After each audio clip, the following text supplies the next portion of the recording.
Hi, I'm Sarah Price, and today I'm going to talk about insulating your loft hatch, which is not a very exciting job, I have to admit, but it is worth doing because heat naturally rises up through ceilings, and so you are going to get more heat loss going upwards. You're going to improve your air tightness of your home, which is going to reduce your energy bills. You're going to reduce drafts, which is going to improve your comfort. So definitely worth doing. I've got a lot of loft doors because we have a dormer roof. And so our loft doors are actually vertical. And what I've done here is I've just stuck some insulation on the back of the door, some rigid insulation. You can use glue gun, adhesive foam. The important thing now is to seal down the back of the insulation, just to make sure you don't get any cold air in going behind the insulation and taking away that warm air to the outside.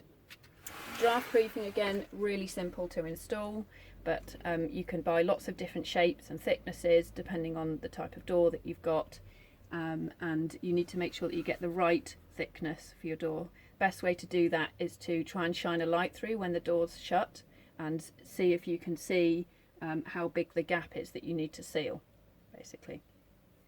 The other thing you can do is you can actually build a frame around the inside and then install the draft seal on the front of it so that when the door closes it squeezes against the draft friction.